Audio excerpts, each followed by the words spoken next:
Detective Lawrence, sana'y meron ka na magandang balita sa akin kaya nakipagkita ka ngayon. Halos hindi na ako makatulog kakaisip kung nasan ang asawa ko.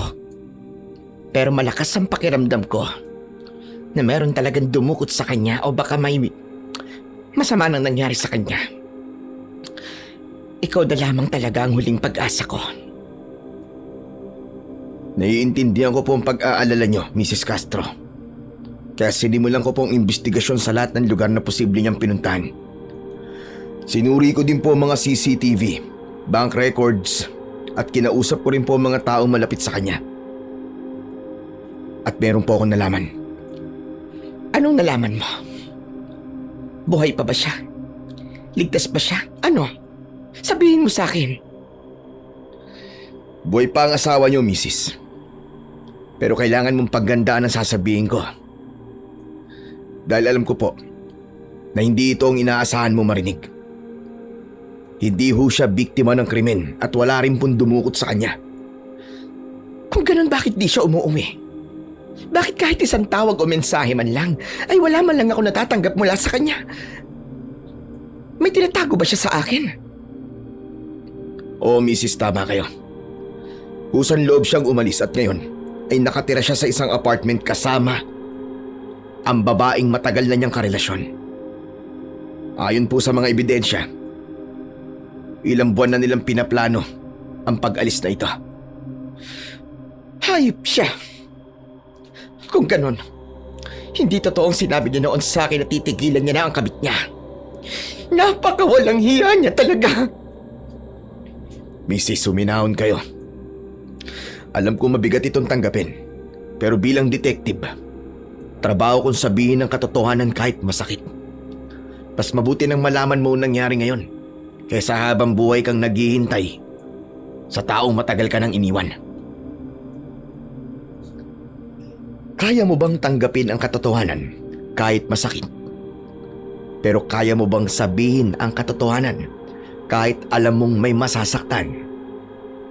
Kung ikaw ang nasa kalagayan ng isang taong kailangang mamili sa pagitan ng katotohanan at kapayapaan ng iba, ano ang pipiliin mo?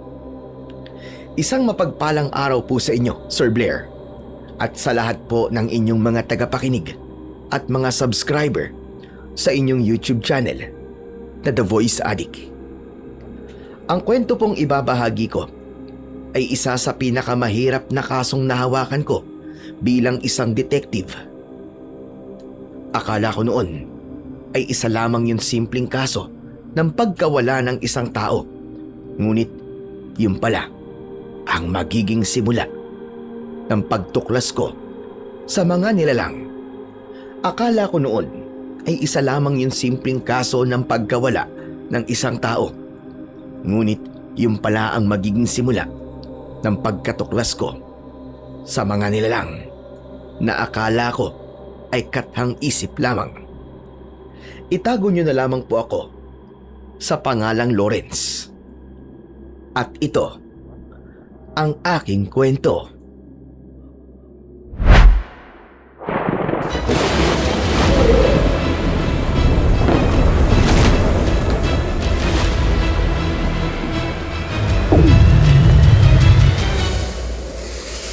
The Voice Addict.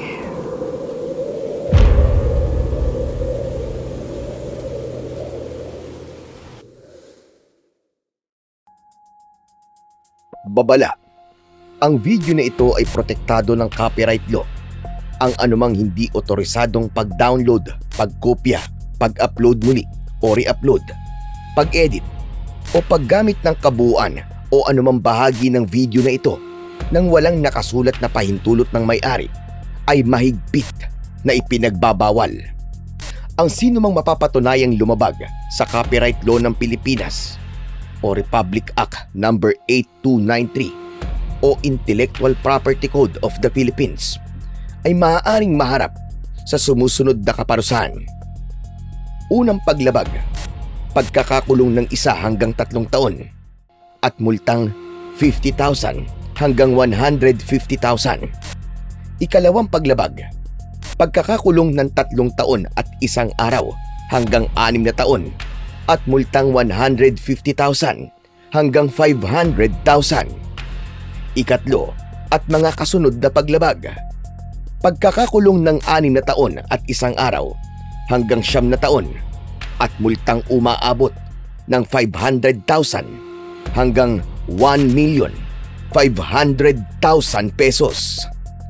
Bukod sa mga parusang ito, maaari ring obligahin ng hukuman ang lumabag na magbayad ng danyos sa may-ari ng copyright at ipasamsam o ipawasak ang lahat ng iligal na kopya ng material.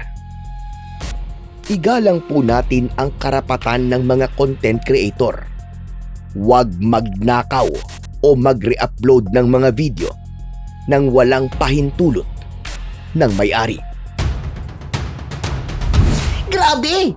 Sobrang galing mo talaga, Sir Lawrence. Biruin mo, ilang private investigator at detective na ang nilapitan ni Mrs. Castro. Pero ikaw ang bukod tanging nakaalam kung nasan ang asawa niya.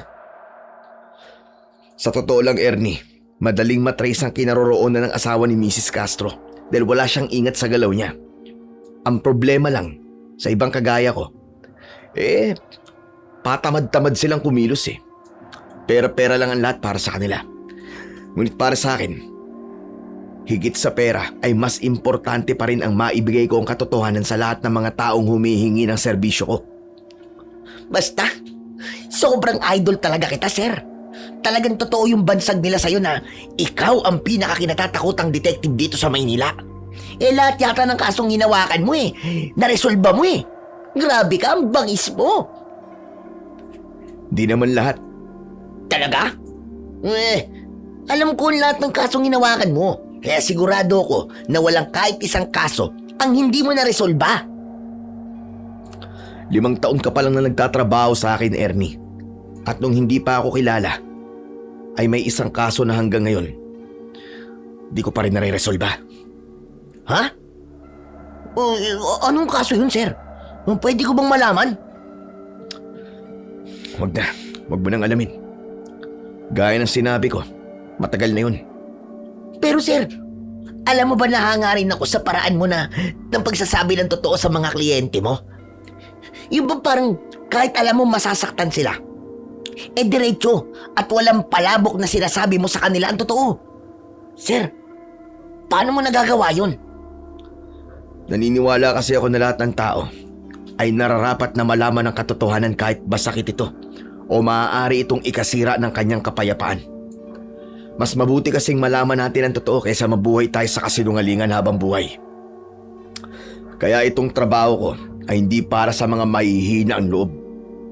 Isa pa, kinukuha nilang serbisyo ko para sa katotohanan. Kaya kailangan kong ibigay sa kanila yon. Grabe, hindi ko talaga kaya ang ginagawa mo, sir. Buti na lang at assistant mo lang ako. Yung kay Mrs. Castro na nga lang kanina Kung ako nasa katayuan mo, baka sabihin ko na lang na naglahong parang bula ang asawa niya kaysa naman sabihin ko sa kanya na sumama sa isang babae yung asawa niya na may kalukadidang. Sanayan lang yan. Sa kagayang sinabi ko sa'yo, hindi para sa mahina ang loob ang trabaho ko. Maiba ko, Ernie. Meron ba ako nakaschedule na meeting ngayong araw o bukas? Teka, sandali. I-check ko lang po ang mga schedule nyo, sir. Teka, saan ba yun? Ayun, meron, sir. Bukas, magkikita kay Don Emilio sa bahay niya doon sa Makati. 1:00 ng hapon. Pero sa araw na to, sir, sa nakikita ko, wala ka naman nakaschedule na kahit na anong meeting o taong kailangan mong kitain. Okay, sige. Ipaalala mo sa akin yan bukas ha. Huwag mong kakalimutan. Okay, sir. Copy. O sige na, pwede mo nang gawin ang gusto mo. Dahil magpapahinga muna ako sa kwarto ko. Aprobado, sir. Pagpasok ko sa aking kwarto, ay nagpalit ako ng pambahay na damit. Hihiga na sana ako sa kama nang makita ko ang litrato ng nakababata kong kapatid na si Cedric na nakapatong sa side table ng kama. Dinampot ko yun at matiim na tinignan. Binalot ng lungkot ang puso ko nang bumaha ang alaala sa aking isipan. Cedric, patawarin mo ako kapatid ko. kung hanggang ngayon ay hindi pa rin kita nakikita. Patawad kung kahit 6 na taon na ang lumipas simula nang nawala ka, ay wala pa rin akong alam kung nasan ka o kung ano na ang nangyari sa'yo. Pero huwag ka mag-alala. Dahil hindi ako titigil hanggat hindi ka nakakauwi dito sa bahay natin. Naniniwala ako na buhay ka pa at magkakasama pa tayong dalawa. Malungkot kong ibinalik sa side table ang litrato ng kapatid ko bago ako humiga. 6 na taon na ang nakalilipas nang misteryosong nawala ang kapatid kong si Cedric. Normal na teenager si Cedric hanggang isang araw ay napansin ko na tila dumidistansya siya sa akin. Nagulat na lang ako na hindi na siya umuwi at mula noon kahit na anong gawin kong pag-iimbestiga ay wala akong makitang lead sa kung nasaan ang kapatid ko. Kinabukasan ay nagtungo kami ni Ernie sa isang napakalaki at napakagandang bahay sa Makati na pagmamay-ari ng mayamang si Don Emilio. Pinapunta kami ng isang kasambahay sa opisina ni Don Emilio. Pagpasok namin sa silid na yon ay isang may edad na lalaki ang naroon. Nagpakilala siya bilang si Don Emilio at ipinakilala ko rin ang sarili ko. Marami na akong narinig na kwento tungkol sa iyo, Lawrence. Kilala ka sa mundo ng mga private investigator at detectives. Sana po ay magagandang kwentong narinig niyo tungkol sa akin. Huwag kang mag-alala.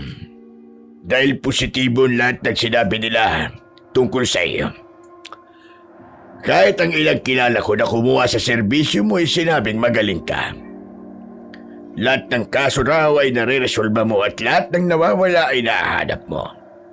Sa totoo lang, marami na akong nilapitang kagaya mo, pero lahat sila ay hindi nahanap ang pinapahanap ko. Ano po ba o sino po bang ipinapahanap niyo, Don Emilio? Isang brown envelope ang inabot sa akin ni Don Emilio. Agad kong tinignan ang laman nun. Una kong nakita ang litrato ng isang dalaga na sa tansya ko ay nasa 20 anyos. Maganda siya at maamo ang muka. May ilang impormasyon din doon at nalaman kong Kathleen ang pangalan ng babaeng nasa mga litrato. Sa tabi ko ay inihanda na ni Ernie ang notebook at ballpen niya upang isulat ang mahahalagang impormasyong makukuha niya sa pakikipag-usap ko kay Don Emilio. Bunsong anak ko si Kathleen. Mag-iisang buwan na siyang nawawala. Nag-report na ako sa mga pulis at ginamit ko na rin ang koneksyon ko pero hanggang ngayon ay wala pa rin akong impormasyon kung nasaan siya o kung ano na ang nangyari sa kanya. Pero malakas ang kutob ko na buhay pa hanggang ngayon ang anak ko. Ako ang tatay niya kaya nararamdaman ko yun. May kakaiba po ba nangyari bago ang araw nang nawala siya?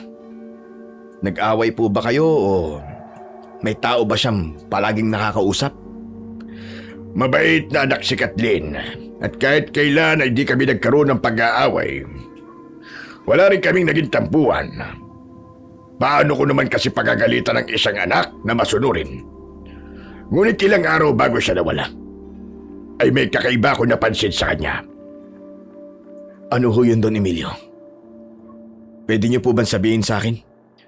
Naging malamig ang pakikitungo niya sa akin sa hindi malamang dahilan. Madalas ay lumalabas siya sa gabi na hindi niya normal na ginagawa. Madaling araw na siya kung bumalik at kapag tinatanong ko kung saan siya nagpunta, ay palagi niya sinasabi na nakipagkita lang siya sa mga kaibigan niya. Iniisip ko na normal lang yun, lalo na sa edad ni Kathleen. Ayoko kasi na ikulong siya sa bahay. Kaya hinahayaan ko siyang makipag-socialize. Bahagya akong natigilan sa narinig ko, Sir Blair. May pagkakapareho kasi ang kaso ng pagkawala ni Kathleen sa pagkawala ng kapatid ko. Isang malalim na paghinga ang pinakawalan ko bago ako muling nagsalita. Kailangan ko po ang contact number ng lahat ng taong nakakasalamuhan ng anak nyo. Mas magiging madali po ang pag-trace ko sa mga pinuntahan ni Kathleen sa ganung paraan. Nung nawala si Kathleen, ay iniwanan niya ang cellphone niya. Hindi ko alam kung sinadya ba niya yung iwanan o naiwanan talaga niya. Ito, at cellphone ng anak ko. Nandyan ang lahat ng number ng kaibigan niya. Pati ang palitan ng mensahe niya sa mga kakilala niya ay nandyan din. Ipinagkakatiwala ko na sa iyan, Detective Lawrence. Malaking bagay po itong cellphone ng anak nyo para mas madali ko pong malaman kung nasan siya at kung ano po ang nangyari sa kanya. Maraming salamat kung ganun. Umaasa ko na ikaw na ang taong nakakakita sa aking anak. Maraming salamat din po sa tiwala nyo sa akin, Don Emilio. Pag-aaralan ko muna itong mga files at laman ng cellphone ni Kathleen. Pagkatapos hunon, ay saka ako magpaplano kung saan ako magsisimula sa paghanap sa kanya. Kapag meron pong update, tatawagan ko po kagad kayo. Gagawin ko po ang lahat para maiuwi ko po sa inyo si Kathleen. Maraming salamat talaga, Detective Lawrence. At mag-iingat ka rin. Dahil hindi pa natin alam kung bakit nawawala ang aking anak. Matapos namin mag-usap ni Don Emilio, ay nagmamadali akong nagtungo sa kotse. Umupo ako sa driver's seat at ramdam ko ang mabilis na tibok ng puso ko. Nang dahil kasi sa mga detalye ng pagkawala ni Kathleen, ay naalala ko ang pagkawala rin ng kapatid kong si Cedric. Nagulat na lang ako nang pumasok si Ernie. Nang nakita ko siya, ay alam kong hindi ko na dapat itago sa kanya ang gumugulo sa isipan ko. Sir, okay ka lang ba?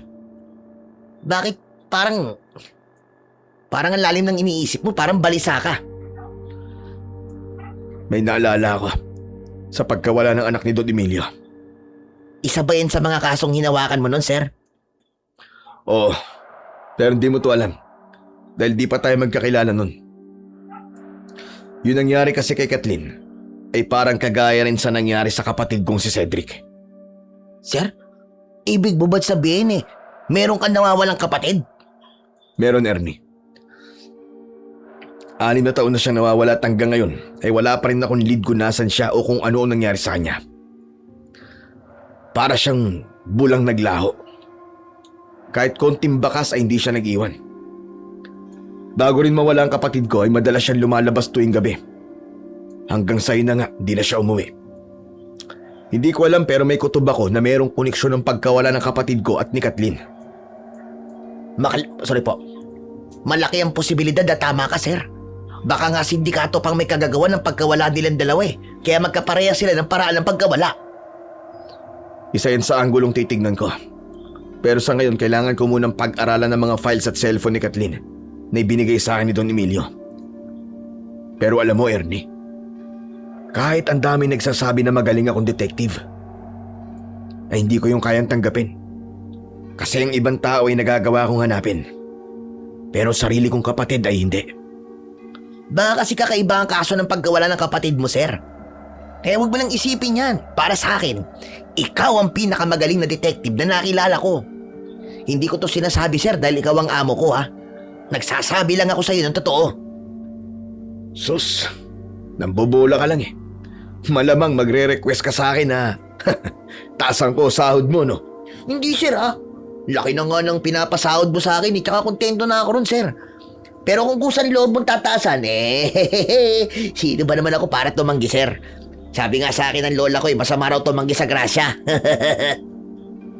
Puro ka talaga kalokohan kahit kailan eh. Ang mabuti pa, umuwi na tayo. Kailangan ko pang pag-aaralan ng kaso ni Kathleen. Pag uwi natin, huwag mo muna akong i-istorbohin, ha? Hanggat hindi ako lumalabas ng kwarto. Ayokong inaabala ako kapag nag-iimbestiga ako. Alam ko na yun, sir. Hindi na kailangang i-memorize pa. Hindi mo na rin kailangang ipaalala sa akin.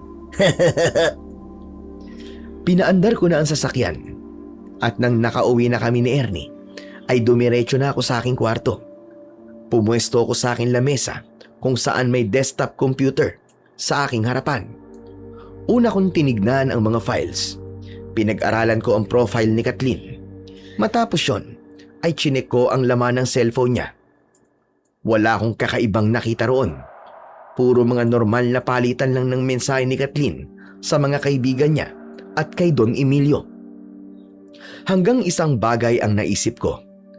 Gamit ang USB cable ay kinunik ko ang cellphone sa computer. Isang application ang binuksan ko na nag-recover ng mga binurang mensahe. Habang ginagawa ng application ang trabaho niya, ay lumabas muna ako ng kwarto. Pumunta ko sa kusina at naabutan ko dun si Ernie na nagkakape. Ernie, ipagtimpla mo nga rin ako ng kape. Mukhang aabutin ako ng magdamag sa ginagawa ko eh. Akala ko naman tapos ka na kaya lumabas ka na sa kwarto mo, sir. Wala kasi akong nakita sa cellphone ni Kathleen na magbibigay sa akin ng dahilan kung bakit siya nawawala. Pero pakiramdam ko ay may mga chat at text message na binura dun. Kaya nirecover ko muna. Matagal-tagal pa yon kaya lumabas muna ako sa kwarto. Eto na ang kape mo, sir. Black lang yan, ha. Di ba yan naman ang palagi mo request? Maraming salamat, Ernie. Pero alam mo, umaasa ako na tama ang kutob ko na may koneksyon ng pagkawala ni Kathleen at Cedric. Umaasa ako na sa paghahanap ko kay Kathleen ay mahahanap ko rin ang kapatid ko o kahit man lang clue sa nangyari sa kanya. Sana nga, sir.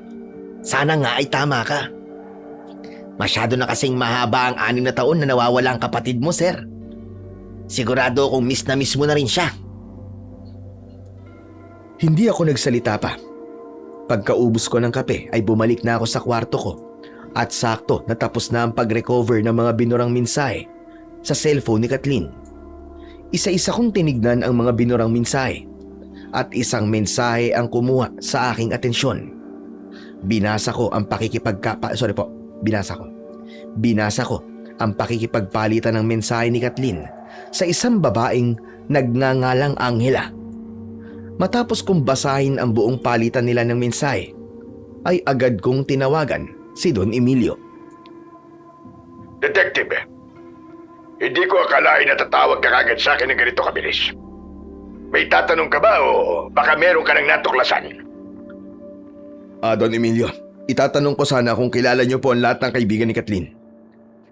Kilala ko ang lahat ng kaibigan niya dahil isa sa mga palagi kong sinasabi sa kanya ay dapat ipakilala niya sa akin ng mga kaibigan niya, lalo na ang mga bago.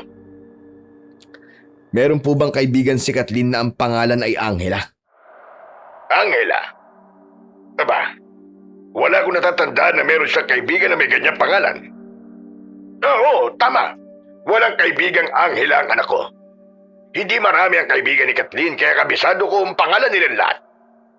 Bakit mo nga pala naitanong yan? Nirecover ko po kasi ang mga deleted chat at text message sa cellphone ni Kathleen.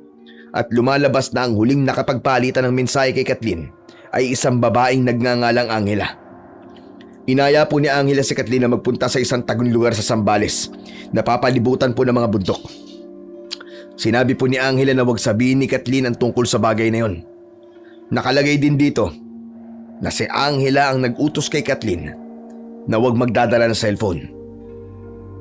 Ang Angela na yun din po ang nagsabi kay Kathleen na burahin ang palitan nila ng mensahe. Ibig mo ba sabihin ay ang Angela na yon at dumukot sa anak ko? May posibilidad po. Pero hindi pa rin ako sigurado.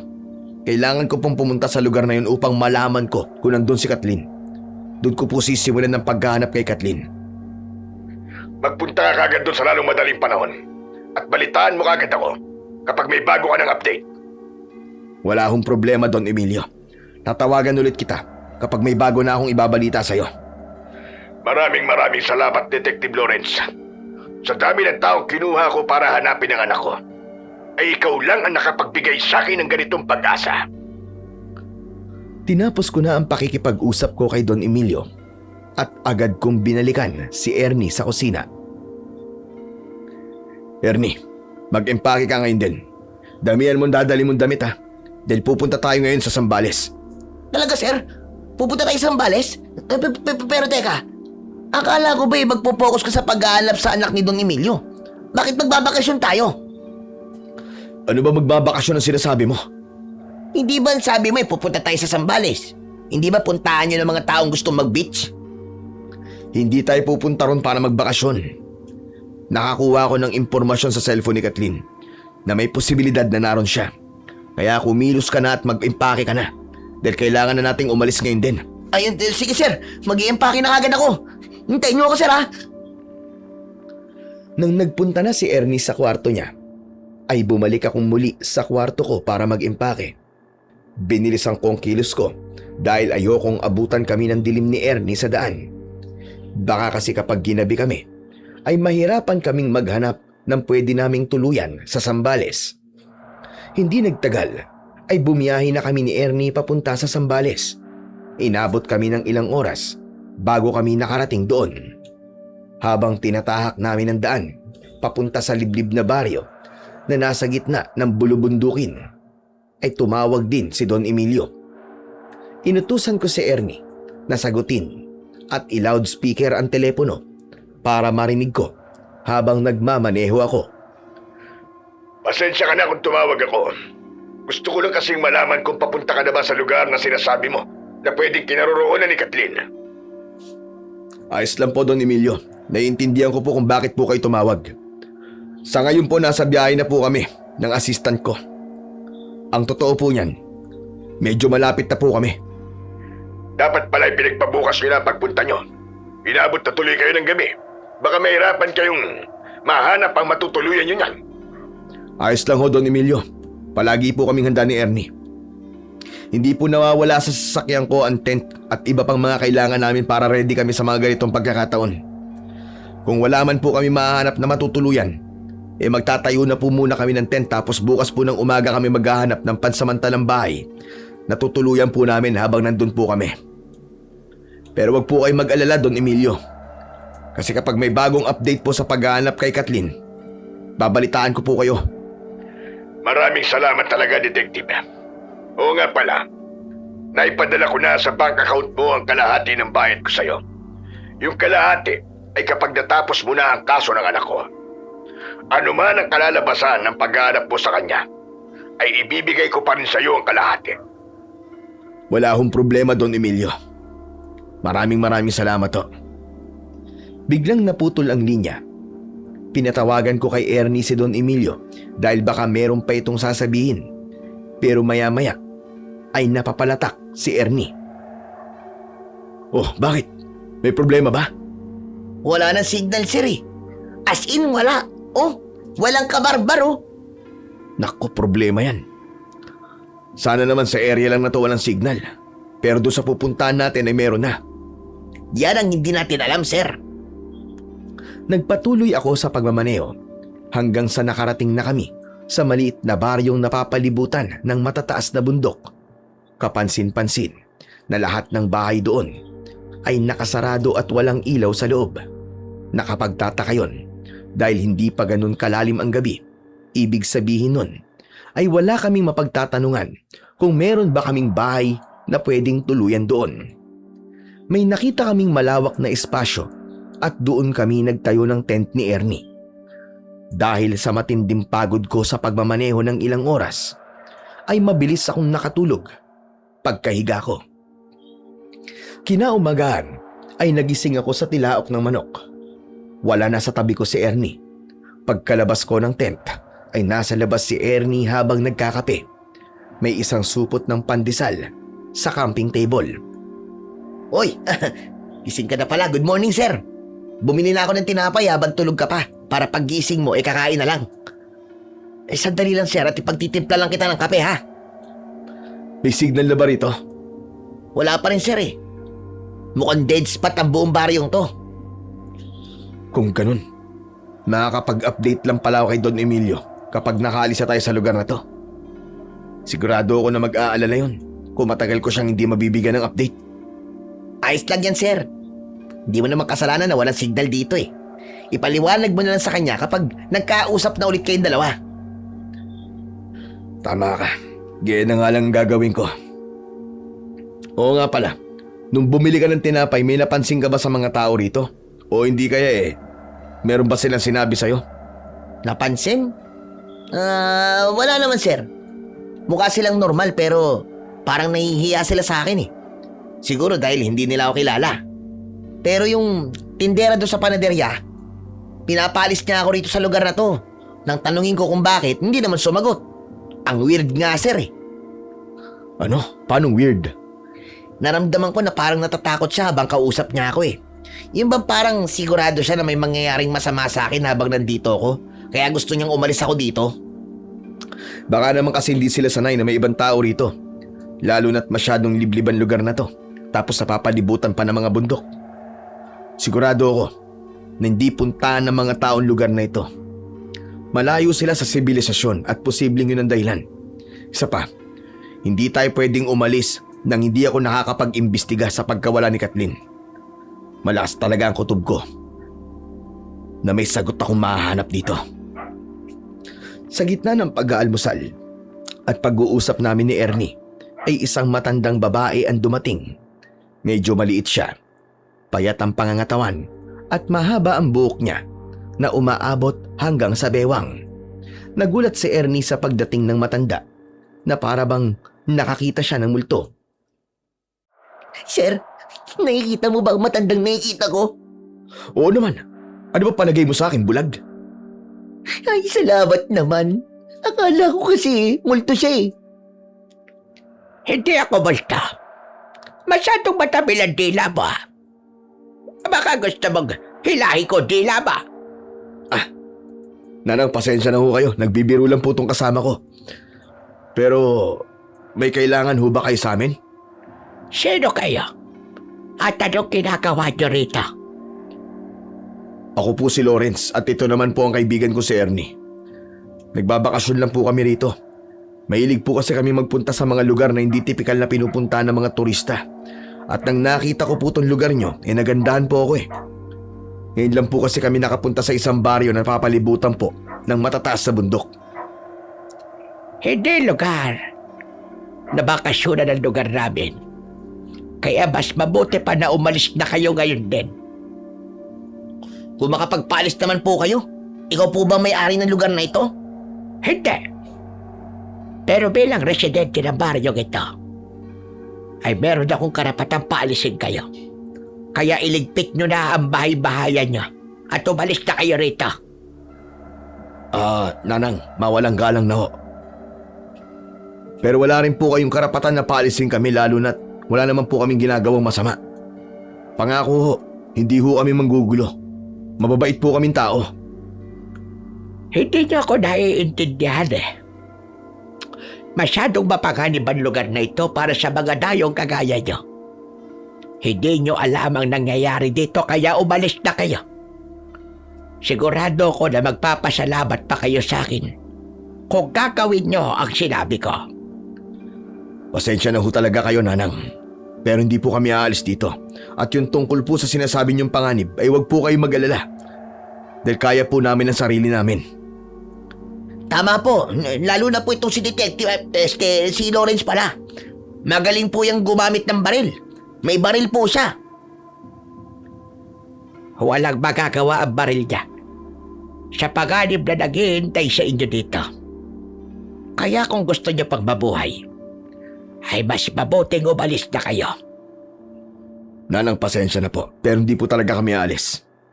At hindi niyo na po mababago ang isip namin kahit na ano po ang sabihin niyo. Sige, huwag kayong umalis. Pero walang sisihan kapag may nagyaring masama sa inyo.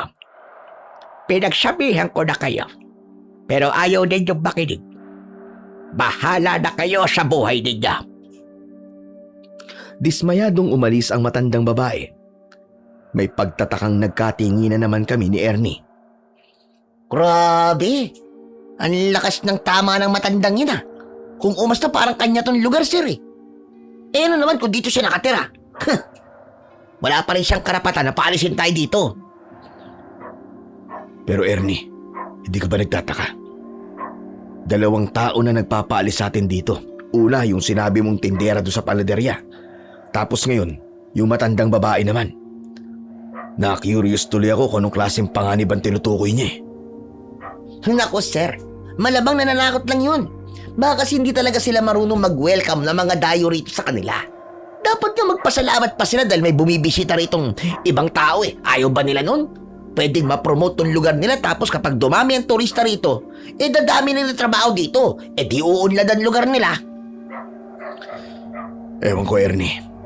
Pero parang gusto kong malaman kung totoo nga na mapanganib dito. Sir, wag mo nang pansinin yung matandang yun.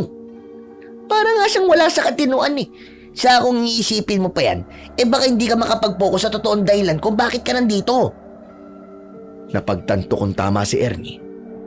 Hindi dapat ako mag-isip ng ibang bagay dahil makakaapekto yon sa paghahanap ko sa anak ni Don Emilio. Yun ang kailangan kong pagtuunan ng pansin dahil yun naman talaga ang dahilan ng pagpunta ko sa lugar na yon. Matapos namin mag-almusal, ay agad kaming nagsimulang magtanong-tanong sa mga tao tungkol sa nawawalang si Kathleen. Ipinakita ko ang litrato niya sa mga tindero, mga magsasaka at mga taong nakatambay sa labas ng kani-kanilang mga bahay.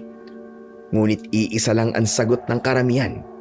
Hindi nila kilala ang anak ni Don Emilio. Nang napagod kami ni Ernie, ay bumalik kami sa kinaroroonan ng aming tent. Ngunit nagulat kami dahil naroon ang matandang babae na nagpapaalis sa amin kanina. Oh, ano pong ginagawa niyo rito? Naku may ninakaw kayo rito no? Sa ating dalawa, ikaw ang mas mukhang kawatan. Kaya wag mo ko pinagsasalita ng ganyan, dabuho ka. Wala naman po personalan, pabira. Grabe naman kayo makapagsalita. Pasmado naman ang bunganga nyo. Ananang, pasensya na ako kayo sa kaibigan ko. Ako na makikipag-usap sa kanya, Ernie. Nanang, ano po bang ginagawa niyo rito?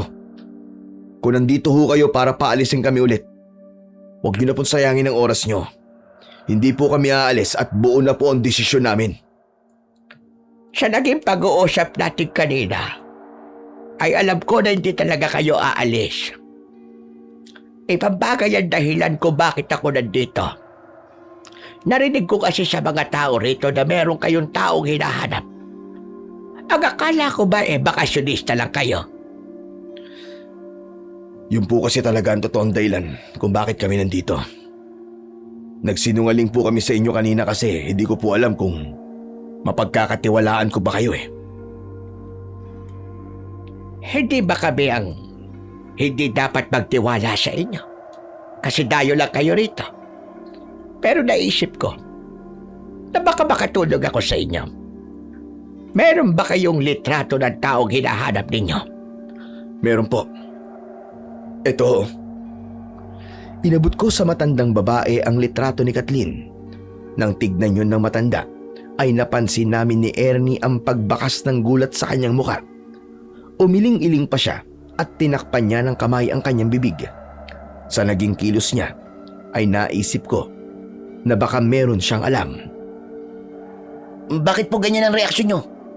Kilala niyo po ba yung nasa picture? Nakita niyo na po ba siya? Alam niyo po ba kung nasan siya o kung anong nangyari sa kanya? Magsalita po kayo. Sagutin niyo po ang mga tanong ko. Kilala niyo po ba siya? Sandali ka, wag mo ako yugyugin. Pambihirang ito. Hindi ko siya kilala. Ano? Hindi mo naman pala siya kilala pero kung makapag-react ka parang alam na alam mo kung nasan siya. Hindi ba pwedeng naaawa lang ako sa babaeng ito? Dahil mukhang napakabata pa niya pero nawawala pala siya. Sigurado ho ba kayong hindi nyo pa nakitang nasa litrato? Kathleen ho ang pangalan niya. Naku sir, parang nagsasayang lang tayo ng oras sa matandang yan eh. Baka kahit nakita niya si Kathleen, ay hindi niya na maaalala kasi mahina ng memorya niya. Kahit matanda na ako, ay malinaw pa rin ang memorya ko. Kaya sigurado ko na hindi ko nakita ang babae ito. Ibinalik sa akin na matandang babae ang litrato. Matiim ko siyang tinignan para malaman ko kung nagsasabi ba siya ng totoo. Sa tagal ko na kasing detective, ay natutunan ko ng basahin ng isang tao para malaman ko kung nagsisinungaling siya. Nararamdaman ko po na nagsasabi ka ng totoo. Pero nararamdaman ko rin na may hindi ka sinasabi sa amin. Mukhang mahusay kang bumasa ng nasa loob ng utak ng mga tao. Hindi ko po kayang basahin ang nasa utak ng kahit na sino. Pero nararamdaman ko po kung nagsisinungaling o may tinatago ang isang tao. Sa tagal ko na po nagtatrabaho bilang isang detective, ay nagkaroon na po ako ng ganyang kakayahan. Ano ka ba? Detective po. Sa ibang salita ay private investigator. Sa kanya po lumalapit ang mga taong may gustong ipahanap na nawawalang tao. Minsan may mga pinapaimbestigahan din po sa kanya. Ngayon ay naiintindihan ko na. Binayaran ka para hanapin ang babaeng nasa litrato. Ngunit tama ka. Meron na akong hindi sinasabi sa iyo. Ang totoo niyan, hindi kayo ang unang taong nagpunta rito na merong hinahanap na nawawalang tao. Abay marami na kayo. At iba't ibang nawawalang tao ang hinahanap. Ano po bang meron sa lugar niyo at mukhang dito nagsisimula ang mga taong may hinahanap na nawawala? Sa palagay ko, ay mas maganda kung kayo mismo makatutuklas ng sagot sa tanong mo. Mukhang galing kayo sa syudad. At alam kong ang mga kagaya ninyo ay may hirapang paniwalaan ang sasabihin ko. Basta, isang paalala lamang ang ibibigay ko sa inyo. Makiingat kayo tuwing sasapit ang dilim. Dahil maraming hindi magandang nangyayari dito sa ganoong oras. Huwag niyong laliman ang inyong tulog dahil nasa paligid lamang sila at nag-aabang. Ano pong ibig niyo sabihin? Sinong sila? Hindi sinagot ng matandang babae ang tanong ko. Bagkus ay naglakad siya palayo at iniwan kami ni Ernie na nagtataka. Grabe naman. Masyadong pamisterious yung matandang yun. Hindi pa niya tayo diretsuin. Nararamdaman ko na totoong babala ang sinabi niya. Kung ganun sir, kailangan na pala talaga nating umalis dito. Naniniwala kasi ako palagi sa kutob at pakiramdam mo. Kasi never pa yung pumalya eh. Mas lalo natin kailangan manatili rito. Kailangan nating malaman kung ano bang nangyayari dito tuwing gabi. Dahil baka isa yon sa piraso ng puzzle sa misteryo ng pagkawala ng anak ni Don Emilio. Matyaga kami naghintay ni Ernie sa pagsapit ng gabi. Bumili na rin kami ng pagkain sa isang maliit na tindahan. Merong malinis na ilog sa loob ng kasukalan at doon kami kumuha ng tubig na inumin. Hanggang sa kumagat na nga ang dilim, gumawa kami ng bonfire at umupo kami sa labas ng tent. Pagsapit ng hating gabi, ay bahagya na kaming nakaramdam ng antok ni Ernie. Sir, mukhang nagsisinungaling naman yung matandang babae na yun eh. 12:00 na pero wala naman nangyayaring masama. Malamang talagang tinatakot niya ng tayo para umalis tayo rito. Maghintay pa tayo kahit isang oras pa. Yes, sir.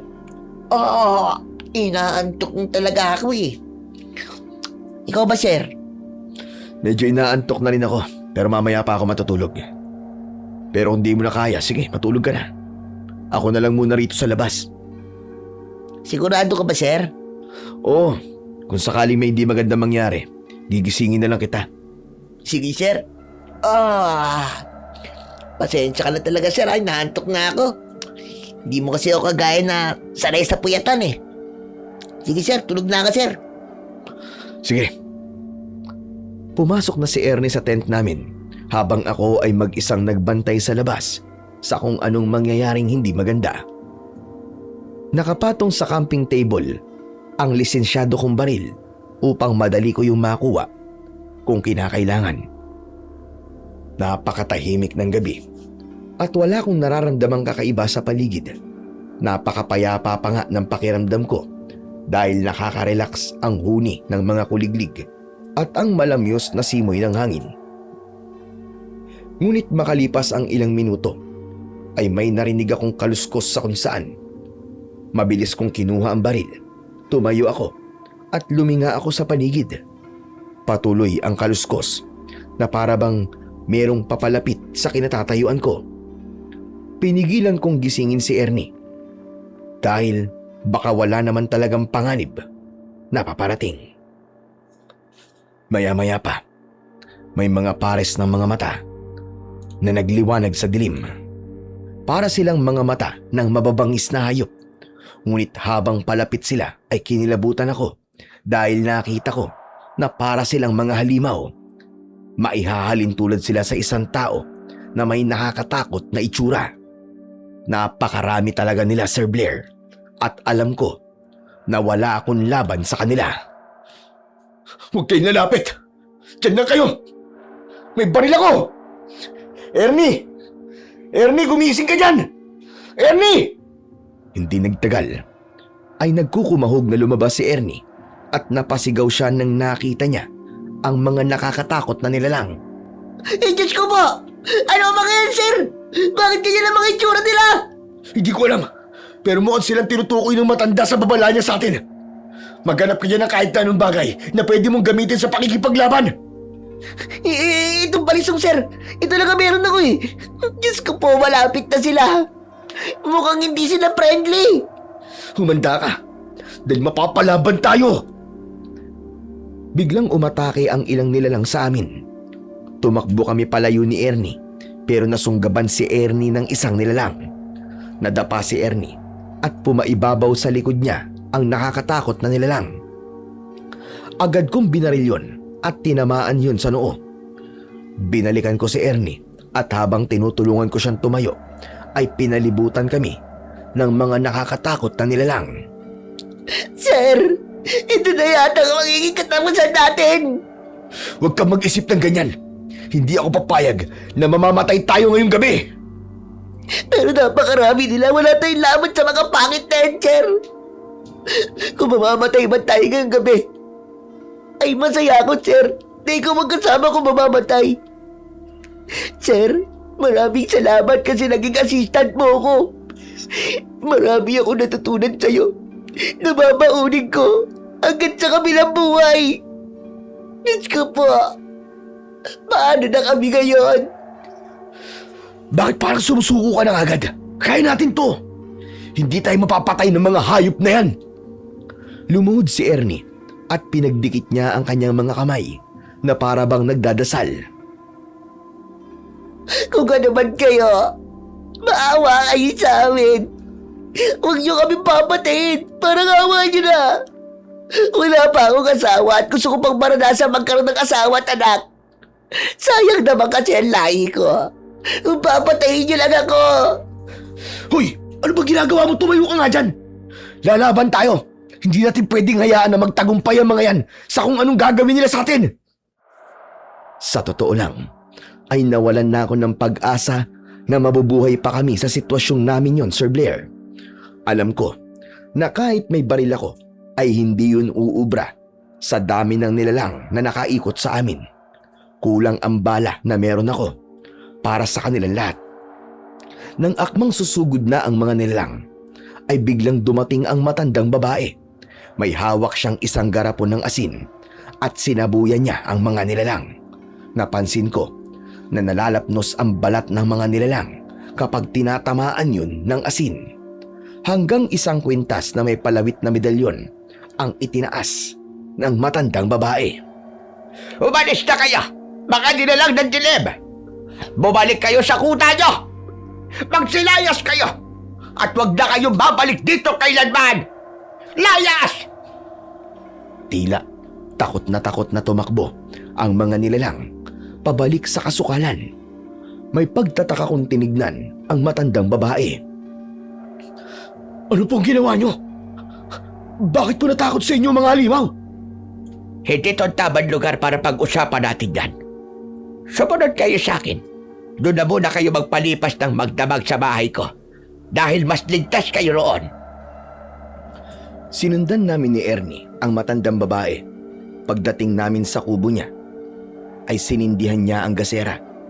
Umupo kami sa kawayang sahig habang nasa harapan namin ang matandang babae. Maraming salamat po sa pagliligtas nyo sa amin. Akala ko talaga katapusan na po namin kanina. Magpasalamat kayo. Dahil nakabantay ako sa inyo kanina. Dahil kung hindi, ay matatagpuan namin ang bangkay nyo bukas ng umaga. Alam ko kasi na atakihin kayo ng mga hayop na yon. Kaya naman binantayan ko kayo. Salamat po talaga, Nanang. Nanang, Ano ho pala ang pangalan ninyo? Juanita, Hiana ang pangalan ko. Alam ko pong nagpakilala na po kami sa inyo pero magpapakilala ulit kami. Ako ho si Lawrence. At ito naman po si Ernie. Ano ho ba yung mga nilalang na yun? Mga halimaw po ba sila, Nanang? Bakit ganun ho ang itsura nila?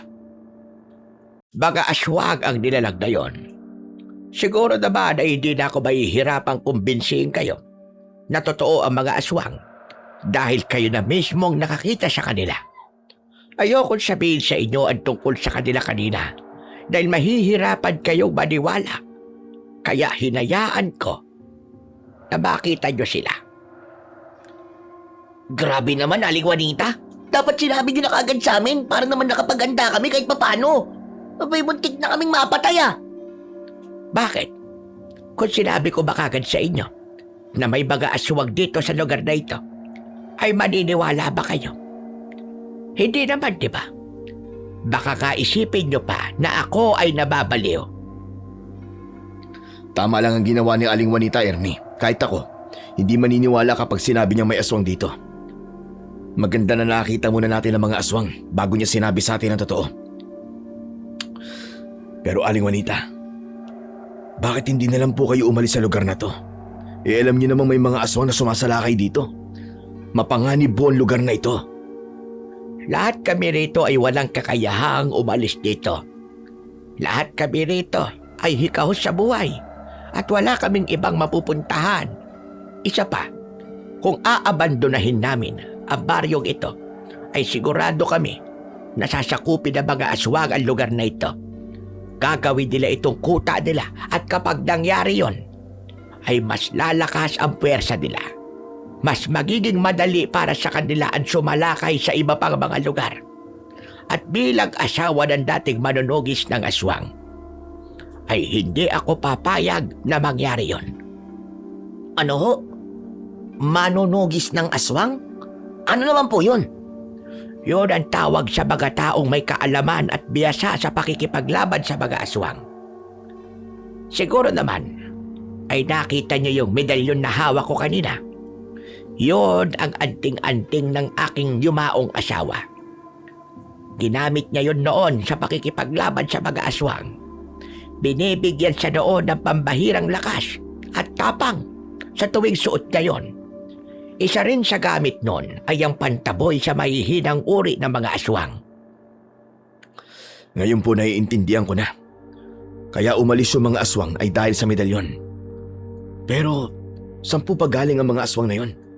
At bakit po napakadami nila? Noon ay hindi ganong karami ang mga aswang dito.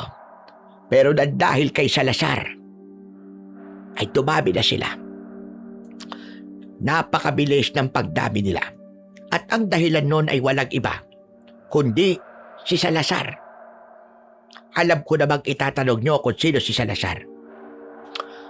Siya ang pinuno ng mga aswang na ang kuta ay nasa kabundukan. Alam niyo po ba kung paano po nakakapagparami ang mga aswang ng ganong kabilis? Isang paraan labang ang naiisip ko na ginagawa ni Salazar. Inuutusan niya ang mga tapat niyang alagad upang kumuha ng mga taong aanib sa kanila. Madalas ay sa malayong lugar sila kumukuha ng mga tao. Posible ho ba yun? Sino namang taong nasa matinong pag-iisip ang papayag na maging aswang sila? Malamang ay nililin lang nila ang mga taong yon upang sumama sa kuta nila. At kapag nandun na sila sa kuta ng mga aswang, ay wala na silang paraan para makatakas. Ang malalakas na uri ng aswang na kagaya ni Salazar ay may kakayahang manghawa ng pagiging aswang sa mga normal na tao. Sandali lang, tama po ba ng pagkakaintindi ko sa mga sinabi niyo? Kaya yung mga naghahanap sa mga nawawalang tao ay dito nagpupunta ay dahil sila ay kinuha ni Salazar? Malaki ang posibilidad na tama ka. Yan din kasi ang naisip ko nung dumami na ang mga taong dito nagpupunta para hanapin ang mga taong hinahanap nila. Kung ganun, pwedeng hawak ni Salazar ang anak ni Don Emilio, sir. Kailangan natin pumunta sa kuta ng mga aswang. Kailangan nating iligtas si Kathleen. Sige, gawin mo yung sinabi mo. Pero asahan nyo na 2 bagay lamang ang pwedeng mangyari sa inyo. Una, gagawin kayong aswang ni Salazar. At pangalawa, ay hindi na kayo makakababa sa bundok dahil papatayin kayo ng mga aswang. Napakalakas ng loob mong sabihin na pupunta kayo sa kuta ni Salazar, na para bang isang normal na lugar lamang yon. Tandaan nyo, hindi kayo pupunta sa palengke lang o kaya sa simbahan. Kuta yun ng mga aswang. Kuta ng mga demonyo. Oo nga naman sir, may point si Aling Juanita. Kanina nga wala tayong laban sa dami ng mga aswang Kundi dahil kay Aling Juanita, malamang patay na tayo ngayon. Pero hindi ba yun ang dahilan kung bakit tayo nandito? Ang hanapin si Kathleen. Binayaran ako ni Don Emilio para doon. Pero sir, walang silbi ang pera na yun kung mamamatay ka naman. Mas importante pa rin ang buhay kaysa pera. Hindi ko sinasabing importante sa akin ang pera. Mas gusto kong maiuwi si Kathleen sa tatay niya. Kilala mo ko, Ernie. Kapag malapit na ako sa katotohanan ay mas lalo akong ginaganahan. Ngayong may ideya na ako kung ano ang nangyayari kay Kathleen, ay hindi ako titigil hanggat hindi ko nalalaman kung naroon sa kuta ng mga aswang si Kathleen. Nakakahanga ang tapang at dedikasyon mo sa trabaho mo, Lawrence. Pero minsan, hindi rin maganda kapag sobrang tapang ng isang tao. Dahil iyan ang magdadala sa iyo sa kamatayan. Tama si Ernie, kaya makinig ka sa kanya. Ay, salamat sa wakas. May nagsabi rin na tama ako. Okay, sige. Hindi na ako pupunta sa kuta ng mga aswang. Pero hindi pa rin ako aalis dito dahil kailangan ko pa rin mag-imbestiga. Dapat ay merong siguradong impormasyon ako maibibigay kay Don Emilio at hindi yung puro haka-haka lang. Pero, Aling Juanita, sa palagay mo ba, ay aswang na rin si Kathleen kung totoong si Salazar ang kumuha sa kanya? Gaano na ba katagal na nawawala ang Kathleen na yan? Mga 1 buwan na po. Kung 1 buwan pa lang siyang nawawala at nandun siya sa kuta ng mga aswang, malaki ang posibilidad na hindi pa siya aswang. Ayon sa asawa ko, ay mahabang proseso ang ginagawa ni Salazar para hawaan ng pagiging aswang ang isang tao. Kaya kumukuha sila ng napakaraming tao ay dahil matagal ang proseso niya para gawing aswang ang mga tao kinukuha niya. Sana po'y tama po kayo. Sana nga hindi pa aswang si Kathleen. Dahil talagang nag-aalala na po ang tatay niya sa kanya. Oo nga pala. Pwede po bang dito muna kami ni Ernie sa bahay niyo habang nandito po kami sa lugar niyo? Hindi po kasi kami ligtas kung sa tent pa rin po kami titira. Walang problema. Basta ayokong bibigyan niyo ako ng sakit sa ulo.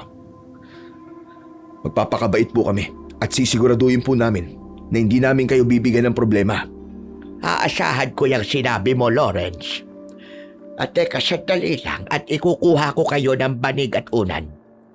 Bukas nyo na kunin yung mga gamit nyo na nasa labas dahil hindi natin alam kung may mga aswang na nag-aabang sa inyo doon. Labis akong nagpasalamat kay Aling Juanita dahil kung hindi niya kami tinulungan ay malamang naging hapunan na kami ni Ernie ng mga aswang. At habang nakahiga kami ay pinag-iisipan ko pa rin ang mga nangyari at nalaman namin ng gabing yon. Sa totoo lang, noon ay hindi talaga ako naniniwala sa mga aswang. Para kasi sa akin ay katang-isip lamang sila. Pero matapos ang lahat ng nangyari kanina, ay naniniwala na ako na totoo ang mga aswang. Mahirap mang paniwalaan, pero tunay na ang mga ganong nilalang ay kasama nating nabubuhay dito sa daigdig. Pagsapit ng umaga, ay kinuha namin ni Ernie ang mga gamit namin. Isinakay ulit namin yon sa kotse. Ipinarada ko ang kotse ko sa bakuran ni Aling Juanita. Matapos namin mag-almusal, ay tumambay ako sa labas at pinagmasdan ko ang napakagandang bulubundukin sa aming paligid. Hindi pa rin ako makapaniwala na sa kabila ng kagandahan ng mga bundok na yon, ay nagtatago doon ang kuta ng mga aswang. Ang lalim yata ng iniisip mo, sir. Iniisip ko pa rin yung nangyari sa ating kagabi. Di pa rin kasi ako makapaniwala na buhay pa tayo ngayon. Oo nga eh. Ako rin naman, sir. Pero ang isa sa hindi ko talaga inasahan, sir, ay si Aling Juanita. Biruin mo, kahit ang liit-liit niya at matanda na siya, siya pa pala ang magliligtas sa atin mula sa napakaraming aswang. Tama ka. At utang natin sa kanya ang buhay natin. Kaya lang meron akong malaking problema ngayon. Bago kasi tayo dumating dito, ay planado na ang mga hakbang na gagawin ko sa paghahanap kay Kathleen. Pero ngayong nalaman ko na may posibilidad na mga aswang ang kumuha sa kanya, ay hindi ko na alam ngayon kung saan ako mag-uumpisa. Kung gusto mo talagang puntahan yung kuta ng mga aswang, edi humingi tayo ng tulong sa mga kapulisan o kaya sa mga sundalo, kesa naman dalawa lang tayong pupunta ron, di ba? Sa palagay mo ba maniniwala sa atin ng mga pulis o sundalo kung sasabihin natin sa kanila na may kuta ng mga aswang dito? Baka isipin nila na nababaliw tayo. Sa bagay, tama ka sa sinabi mong yan, sir. Sir, pasensya ka na rin pala kung wala akong maitutulong sa'yo. Kahit kasi ako walang maisip na paraan kung paano natin masisiguro kung nasa kuta nga ng mga aswang yung anak ni Don Emilio. Ano ka ba, Ernie? Huwag ka nga magsalita ng ganyan. Malaking bagay na yung palagi ka nasa tabi ko. At kahit sa oras ng panganib ay hindi mo ko iniiwan. Kaya lang, kung sakaling malagay tayo sa panganib kagaya na nangyari kagabi, ay huwag kang panghinaan kagad ng loob. Kapag ganun, dapat mas maging matapang ka. Dahil kapag nakita ng kalaban mong takot ka, ay gagamitin nila ang takot na yun upang mas madali ka nilang mapabagsak. Pasensya ka na, sir, ha? Talagang napangunahan lang ako ng takot kagabi. Biruin mo ba naman? Napakaraming aswang ang nakapalibot sa atin. Pero alam mo, meron akong naisip nang dahil sa mga nalaman natin kagabi kay Aling Juanita. Hindi kaya nasa kuta rin ng mga aswang ang kapatid ko? Isipin mo magkapareho sila ni Kathleen. Parehas silang dumistansya sa pamilya nila bago sila nawala. Sa palagay ko kasi, ay na-brainwash sila ng mga alagad ni Salazar kaya sila ganun. Pareho ring misteryoso ang pagkawala nila, hindi ba? Sabihin na natin tama ka, sir. Pero hindi ba? 6 na taon nang nawawala ang kapatid mo. Hindi man magandang pakinggan pero malamang, sir, aswang na yun ngayon. Naisip ko rin yan Pero siguro naman meron pang paraan para maibalik siya sa pagiging tao. Malay natin, alam ni Aling Juanita kung paano, di ba? Di ba sinabi niya manunugis ng mga aswang ang asawa niya? Malamang ay marami siyang alam tungkol sa mga aswang. Kaya kailangan ko talagang makahanap ng paraan kung paano ako makakapunta sa kuta ng mga aswang. Talaga palang gustong pa rin pumunta ron kahit mapanganib, sir. Dahil maaari nga nandun si Kathleen at ang kapatid ko, Ernie. Hindi ko na dapat palampasin ang pagkakataong to. Kung nandun nga si Cedric at si Kathleen, ay kailangan ko silang iligtas mula sa mga aswang. Sir, may naisip ka na bang paraan kung paano ka makakapunta sa kuta ng mga aswang? Napakarami ng bundok na nakapaligid sa lugar na ito, sir. Sigurado ako na aabutin ka ng ilang araw bago mo mahanap ang kuta ng mga aswang. May naisip na akong paraan ngayon. Pero akin na muna yun.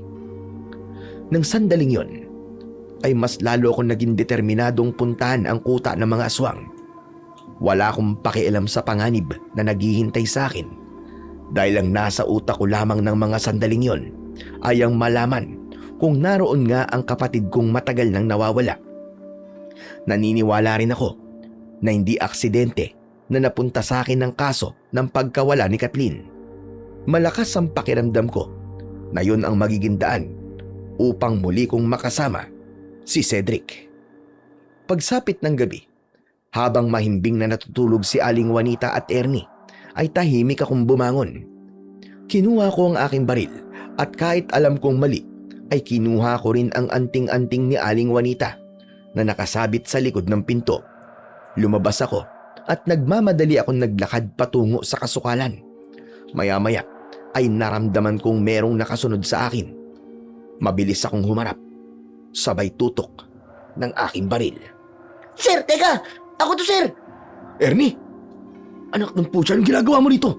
Akala ko ba tulog ka na? Nagtutulog-tulugan lang ako kanina, sir. Alam ko kasi na plano mong pumunta sa kuta ng mga aswang ngayong gabi.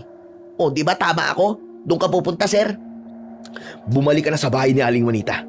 Baka kung ano pang mangyari sa'yo kung sasama ka sa akin. Alam kong boss kita, sir. At kailangan ko sundin ang mga utos mo. Pero sir, pasensya ka na sa pagkakataong to. Hindi kita susundin. Hindi kita pwedeng hayaang pumunta sa kuta ng mga aswang na mag-isa. Tignan mo, tanda rin ako. Dinala ko ang itak ni Aling Juanita. Okay, sige. Hahayaan kitang sumama sa akin. Alam ko namang hindi mo ako tatantanan eh. Tara na. Kailangan na nating mahanap ang kuta ng mga aswang. Sir, bakit tayo mag-aalap ng aswang? Basta, malalaman mo rin mamaya.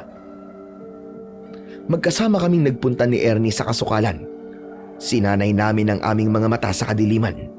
Sa tuwing may naririnig kaming kaluskos, ay agad kaming nagtatago. Hindi nagtagal, ay isang aswang ang aming namataan. Hayok na kinakain ng aswang ang isang baboy damo. Nang sandaling yon, ay nakatago kami ni Ernie sa likod ng isang malaking bato. Sir, tignan mo yung aswang oh. Parang gutom na gutom siya. Mukhang palagi naman silang gutom eh. Dito ka lang ha. Huwag kang lalabas hanggat di ko sinasabi. Bakit sir? Anong gagawin mo? Yung aswang na yan, ang magdadala sa atin sa kuta ng mga aswang. Babarilin ko siya pero sisiguraduhin kong hindi ko siya mapupuruhan. Bakit hindi mo papuruan sir para patay na kagad? Barilin mo kagad sa ulo kagaya nung ginawa mo doon sa aswang na muntik na akong lapain. Hindi ko siya pwedeng patayin. Di ba kapag ang hayop ay nasugatan, saan siya nagpupunta? Sa veterinaryo. Mali. Sa bahay niya o sa lugar na alam niyang ligtas siya. Kapag binaril ko ang aswang na yan, sigurado ako na babalik yan sa kuta nila. Ang gagawin natin ay susundan natin siya. Pero sir, bakit natin siya susundan? Bakit di na lang natin patayin kasi may sugat na siya? Anak ng putya, ewan ko sa'yo. Ikaw na nga ang bahalang mag-isip kung bakit ko yung gagawin. Sandali. Mukhang tapos na siya kumain, oh. Diyan ka lang, ha. At huwag kang gagawa ng ingay kahit anong mangyari. Maraan akong lumabas sa likod ng bato. Agad na naramdaman ng aswang ang presensya ko. Kaya umangil siya sabay tingin sa akin. Tumakbo siya palapit. Itinutok ko sa kanya ang baril at pinaputok ko yun. Tinamaan siya sa kaliwang balikat pero hindi siya huminto sa pagtakbo. Muli ako nagpaputok at sa pagkakataong yun ay sa tiyan siya tinamaan. Doon na huminto ang aswang. Inilabas ko ang anting-anting at itinaas ko yun. Bumakas ang takot sa mukha ng aswang at saka siya tumakbo papalayo. Ernie, lumabas ka na dyan! Kailangan na natin sundan yung aswang! Bilisan mo! Nauna akong tumakbo para sundan ang aswang habang nakasunod si Ernie. Mabilis na umakyat ang aswang sa bundok. Kahit sugatan siya, ay mabilis pa rin siyang gumalaw. Ginawa ko ang lahat upang hindi mawala sa paningin ko ang aswang. Pero dahil sa bilis niya at sa dilim ng paligid, ay nagawa niyang makalayo kagad. Huminto ako sa pagtakbo dahil hindi ko na alam kung saan nagpunta ang aswang. Humihingal naman na lumapit si Ernie. Ano nangyari sir? Nasaan na? Nasaan na yung aswang? Nawala siya sa paningin ko eh.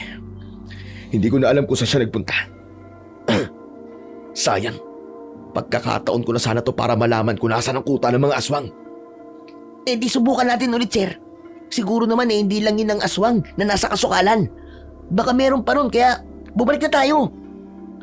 Magsasalita pa sana ako nang may narinig kaming papalapit na yabag ng paa. Mula yun sa itaas ng bundok, inihanda ko ang sarili ko at itinutok ko sa unahan namin ang baril. Maya-maya pa ay isang tao ang nakita naming pababa ng bundok. Babarilin ko sana siya pero narinig namin siyang nagsalita. Tulong! Tulungan niyo ako! Sir, barilin mo na yan! Baka aswang yan na nagpapanggap na tao!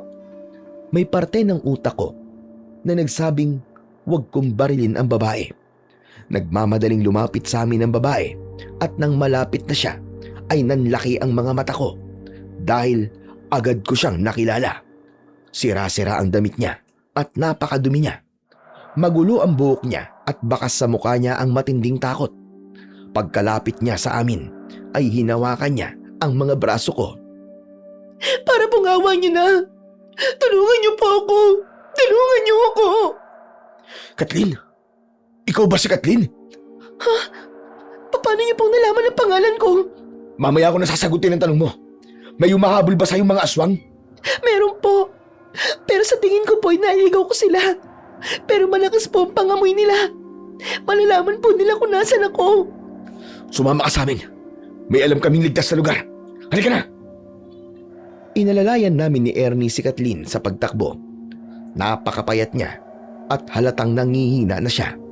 Makalipas ang ilang sandali, ay narating na namin ang bahay ni Aling Juanita. Pagpasok namin, ay tatalakan sana kami ni Aling Juanita, ngunit hindi niya na nagawa pagkakita niya kay Kathleen. Diyos ko! Sino ang babae yan? Bakit ganyan ang itsura niya? Mamaya na po kami magpapaliwanag. Pwede po bang ikuha niyo siya ng tubig? Oh, sige. Sandali lang. Agad na tumalima si Aling Juanita. Kumuha siya ng malinis sa tubig mula sa banga at pinainom niya yon kay Kathleen. Halatang uhaw na uhaw si Kathleen dahil nanginginig ang mga kamay niya habang umiinom. Hindi ko muna kinausap si Kathleen. Sinabi ko kay Aling Juanita na paliguan niya si Kathleen at palitan ng malinis na damit. Pagkatapos nun ay hindi na ako nagkaroon ng pagkakataong kausapin si Kathleen dahil agad siyang humiga para matulog. Habang mahimbing na natutulog si Kathleen, ay kinausap ako ni Aling Juanita. Hindi ko gusto ang paglabas nyo kanina nang hindi nagpapaalam. Tapos kinuha nyo pa ang anting-anting ng aking asawa. Pasensya na po kayo, Aling Juanita. Pupunta po kasi kami sana sa kuta ng mga aswang. Pero si Kathleen po ang nakita namin nung sundan po namin yung aswang na pabalik na po sa kuta nila. Sandali. Ang Kathleen ba na yan ang babaeng hinahanap niya? Aba, oo nga. Siya nga. Kamukha niya yung babaeng nasa larawan na pinakita niyo sa akin. Tama ho kayo, Aling Juanita. Siya nga po ang nawawalang anak ni Don Emilio. Tama po kayo sa sinabi niyo. Nandun nga po siya sa kuta ng mga aswang. Pero, kaya niyo po bang maramdaman kung isa na po siyang aswang? Sigurado ko na hindi siya aswang.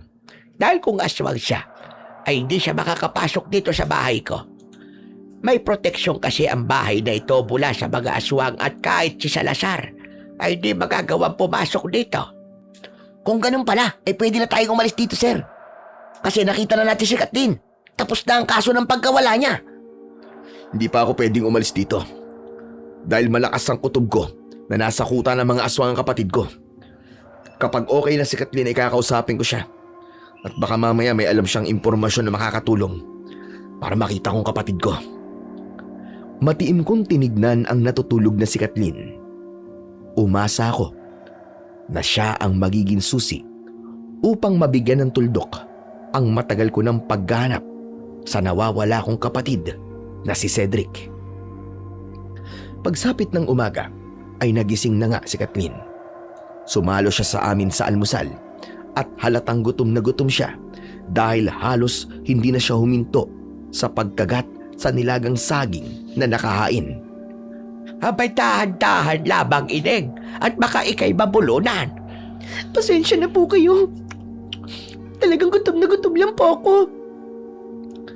Kathleen, alam ko na takot ka pa rin dahil mahigit 1 buwan kang nasa kuta ng mga aswang at hindi makakatulong sa'yo kung babalikan mo ang mga naranasan mo ron.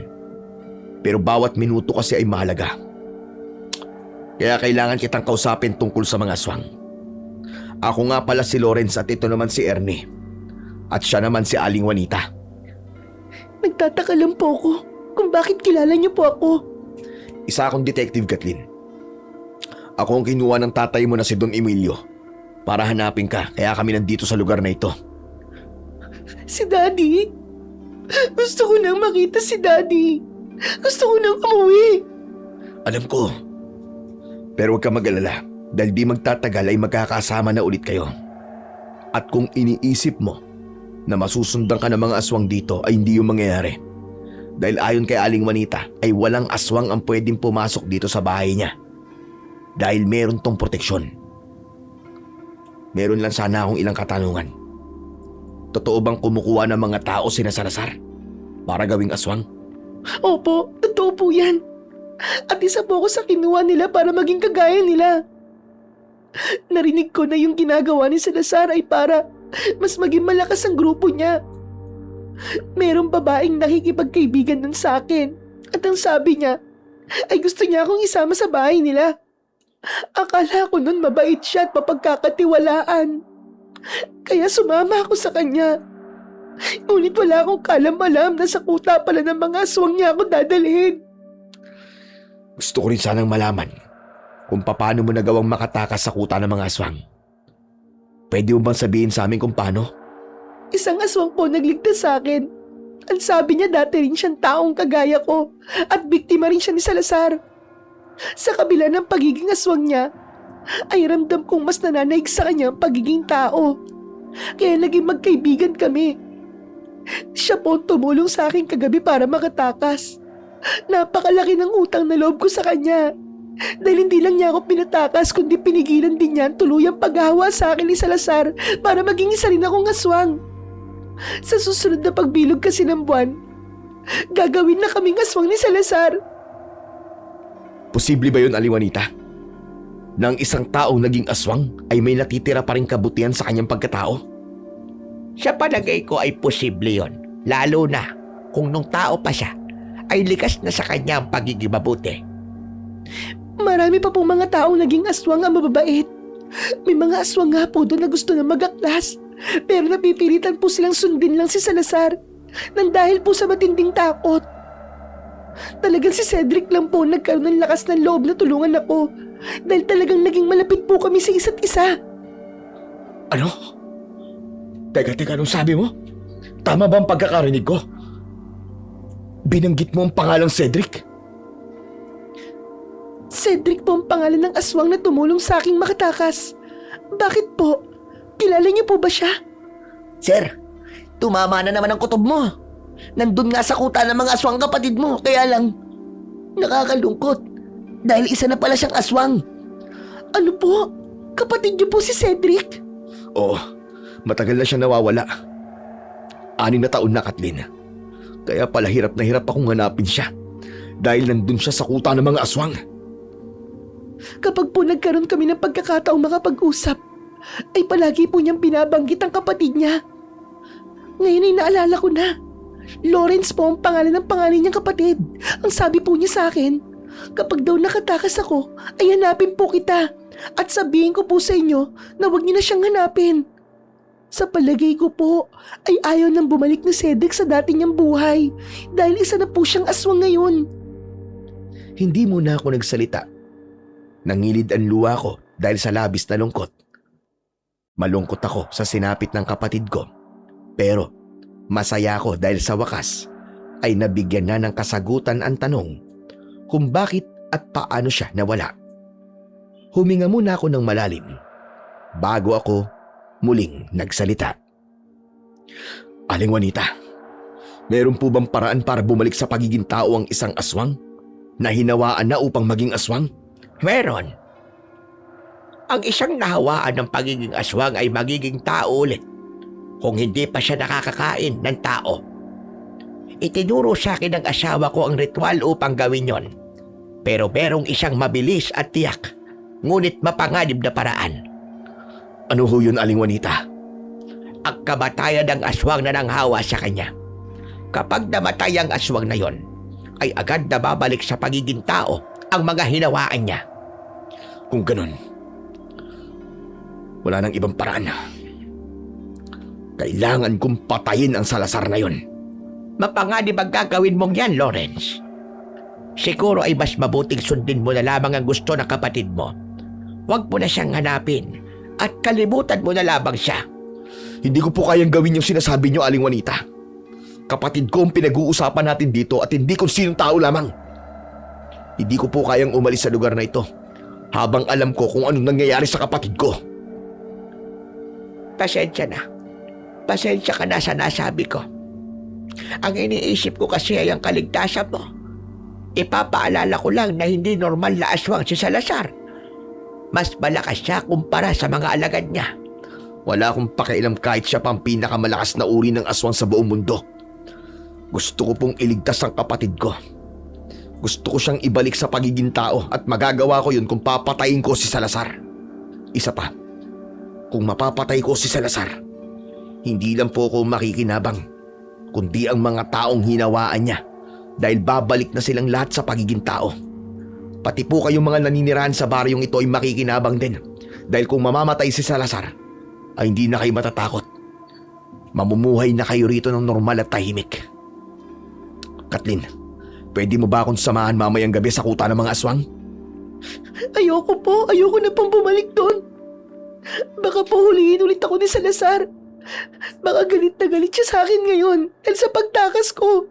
Baka po patayin niya na ako. Ituturo mo lang sa akin ang kuta nila at pagkatapos ay pwede ka nang bumalik dito sa bahay ni Aling Juanita. Ernie, sumama ka sa akin mamayang gabi para ikaw ang mag-aatid kay Kathleen pabalik dito. Kathleen, parang awa mo na, pumayag ka na. Gusto ko na talagang makasama ulit ang kapatid ko. May takot na tumango si Kathleen bilang tugon sa sinabi ko. Labis akong nagpasalamat sa kanya dahil kahit alam kong natatakot siya, ay mas pinili pa rin niya akong tulungan. Pagsapit ng gabi ay naghanda na ako. Sa pagpunta ko sa kuta ng mga aswang, dala ko ang baril ko at may itak na nakasabit sa bewang ko. Kasama kong lumabas sa bahay sina Kathleen at Ernie. Nagtaka ko nang tawagin naman ako bigla ni Aling Juanita. Lawrence, sandali lang. Lumapit ka rito. At meron lang akong ibibigay sa iyo. Aling Juanita, ano po yun? Isinabit bigla ni Aling Juanita sa leeg ko ang anting-anting ng kanyang asawa. Alam kong hindi takot si Salazar sa anting-anting na iyan. Pero bibigyan ka niya ng lakas at tapang sa pakikipaglaban. Maraming salamat po. Dahil pinagkatiwala niyo po ito sa akin. Dahil alam kong busilak ang puso mo. At gagana lamang ang kapangyarihan ng anting-anting na yan sa mga taong kagaya mo. At huwag kang magugulat kung may makikita kayong mga kalalakihan sa paanan ng bundok. Kinausap ko kasi ang ilang kalalakihan dito sa aming baryo at nakiusap ako sa kanila na tulungan ka. Makakatulong mo sila sa pakikipaglaban kay Salazar. Tama ka sa sinabi mo na maging kami ay makikinabang kung mamamatay na ang Salazar na yon. Kaya dapat ka lang naming tulungan. Ipagdadasal ko ang iyong tagumpay at sana ay ligtas kayong makabalik dito sa kapatagan. Malaking bagay po ang pagdadasal niyo para po sa tagumpay namin. Nangangako po ako na gagawin namin ang lahat para wakasan na ang kasamaan ni Salazar. Aalis na po kami, Aling Juanita. O sige, mag-iingat kayo. Pagpalain nawa kayo ng ating Panginoong may kapal. Nagsimula na naming tahakin ang daan papunta sa paanan ng bundok. Pagdating doon ay nakita namin ang mga kalalakihang sinabi ni Aling Juanita. Lahat sila ay may daladalang mga itak na siyang gagamitin nilang armas sa pakikipaglaban sa mga aswang. Sinabihan ko sila na si Salazar ang target namin dahil may posibilidad na bumalik sa pagiging tao ang mga hinawaan nito ng pagkaaswang. Hindi nagtagal ay umakyat na kami sa bundok at si Kathleen ang aming naging gabay. Makalipas ang mahigit 1 oras ay itinuro na sa amin ni Kathleen ang kuta ng mga aswang. Meron doong tila bunganga ng kuweba at may mga aswang sa labas nun. Kuya Lawrence, yung pong kuta ng mga aswang. Nasa loob po ng kuweba mga taong biyag nila na gagawing aswang sa sunod na pagbilog ng buwan. Si Salazar po yung aswang na pinakamatangkad. Yung pong may kwintas ng mga buto ng tao. Maraming salamat, Kathleen. Alam ko na mahirap para sa iyo ang balikan ng lugar na to. Kaya salamat sa pagiging matapang mo. Sige na, Ernie. Umalis na kayo rito ni Kathleen. Bumalik na kayo sa bahay ni Aling Juanita. Sir, mag-iingat kayo dito ah. Kapag kaya kong bumalik ay babalik agad ako. Basta maiatid ko lang si Kathleen. Sige na, umalis na kayo. At mag-iingat din kayo ha. Alerto ka sa paligid ha. Sige, sir. Hinintay muna naming makalis sina Kathleen at Ernie bago ako sumenya sa mga kasama ko na oras na para sumalakay kami. Nang sandaling yon ay umasa ako na makikita ko si Cedric at wala akong pakialam kahit isa na siyang aswang. Sabay-sabay kaming lumabas sa aming pinagtataguan. Nagulat ang mga aswang sa pagdating namin at agad na nag-utos si Salazar na patayin kaming lahat. Alalay lang kami sa pakikipaglaban dahil ang target talaga namin ay si Salazar. Mabilis kong nilapitan si Salazar at nagulat siya nang nakita niya ang suot kong anting-anting. Sa wakas, nagkaharap din tayo. Ikaw pala ang dahilan ng pagkawala ng maraming tao sa iba't ibang lugar. At ikaw rin ang dahilan kung bakit 6 na taon nang nawawala ang kapatid ko. Ngayon panahon na para wakasan ang kasamaan mo. Isinusumpa ko na ngayong gabi ay magaganap ang iyong kamatayan. Galit na umangil si Salazar at sinugod niya ako gamit ang matutulis niyang mga kuko.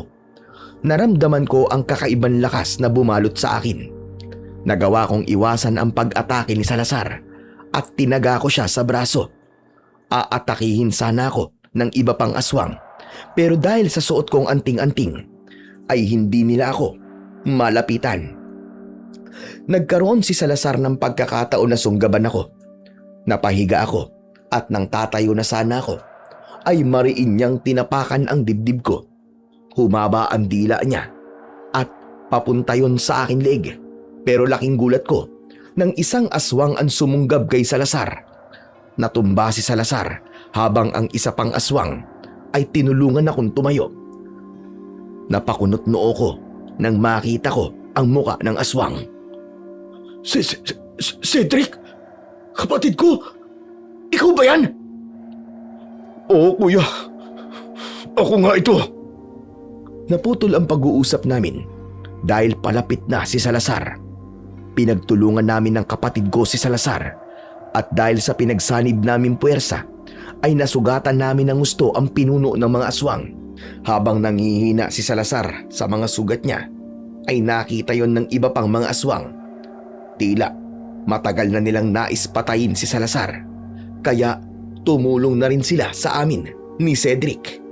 Inatake ng ibang mga aswang si Salazar at halos hindi ako makatingin nang pinagputol-putol nila ang iba't ibang parte ni Salazar hanggang sa binawian na siya ng buhay.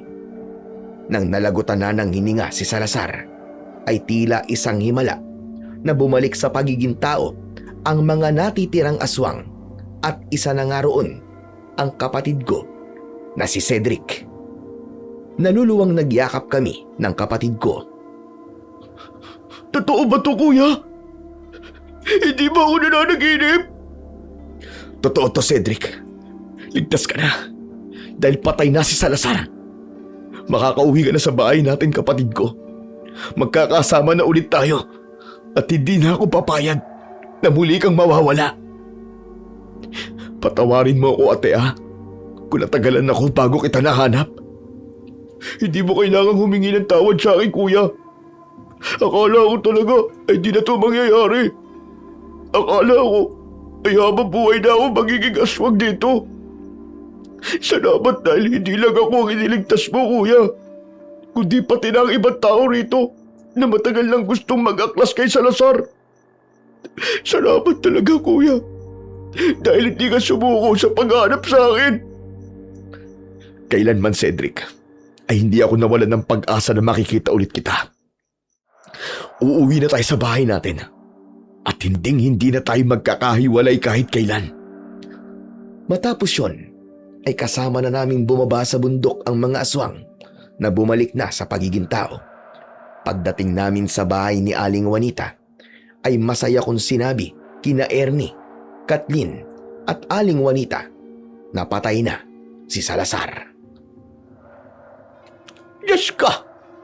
Salamat dahil patay na ang demonyong Salazar na yon. Magiging payapa na rin ang aming baryo At wala na kaming dapat na katakutan. Maraming salamat sa iyo, Detective Lawrence. Dahil sigurado ko na matutuwa ang mga tao rito sa amin sa magandang balitang iyan. Hulog ka ng langit sa amin, Detective. Aling Juanita, hindi ko po ito magagawa kung di niyo po ako tinulungan. Kung di niyo po pinahiram sa akin ng anting-anting ng asawa niyo, ay hindi po ako magkakaroon ng lakas ng loob na labanan po si Salazar. Malaking bahagi rin po kayo sa tagumpay na ito. Oo nga po pala. Ito na po ang anting-anting.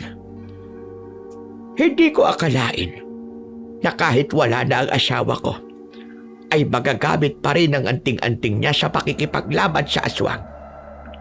Sigurado ako na kung nasaan man siya ngayon, ay masayang-masaya siya ngayon. Sandali lang. Yan ba ang kapatid mo na si Cedric? Opo, Aling Juanita. Napakasaya ko po kasi bumalik na po siya sa pagiging tao at ang lahat ng biniyag ni Salazar. Kasama na po namin silang lahat at handa na po kung tulungan silang makabalik sa kanilang pamilya. Mawalang galang na po. Pero, kailan niyo po ba ako ihahatid kay Daddy? Pagsapit ng umaga, aalis na tayo rito. Ihahatid kagad kita kay Don Emilio. Naku, sigurado ko. Matutuwa siya kapag nakita ka niya. Maraming salamat po. At salamat din sa'yo, Cedric, ha? Salamat kasi nang dahil sa'yo ay nabawasan kahit papano ang takot na nararamdaman ko nung nandun pa ako sa kuta ng mga aswang. Walang anuman. Masaya ako na hindi nasayang ang pagpapatakas ko sa'yo dahil yun ang naging daan para makasama ko ulit ang Kuya Lawrence ko. Napansin ko ang kakaibang tinginan ni na Cedric at Kathleen. Napangiti ako dahil ramdam ko na merong namumuong unawaan sa pagitan nilang dalawa. Pagsapit ng umaga ay naghanda na kami ni na Ernie, Cedric at Kathleen sa pag-alis namin sa lugar na yon. Kinausap ko ang mga taong nailigtas namin kay Salazar at sinabi ko na huwag silang mag-alala dahil babalik ako roon upang tulungan silang makauwi sa kanilang pamilya. Bago kami umalis, ay kinausap ko muna si Aling Juanita. Aling Juanita, maraming salamat po talaga sa lahat ng tulong na ginawa niyo para sa amin. Kayo na po muna ang bahala sa mga taong maiiwan namin dito, pero babalik po ako rito para ihatid po sila sa kanilang pamilya. Huwag ka pag-alala. Dahil magtutulong-tulong kaming lahat para asikasuhin sila. At salamat din sa iyo. Dahil ikaw ang naging instrumento ng ating Panginoong Diyos upang matapos na ang kasamaan ni Salazar. Napakalaki ng tulong na nagawa mo sa aming baryo, Lawrence. Hinding-hindi ka namin makakalimutan. Hindi ko rin po makakalimutan ang lugar na to. Lalong-lalo na po kayo. Alam ko na magiging malaking bahagi na po kayo ng buhay ko.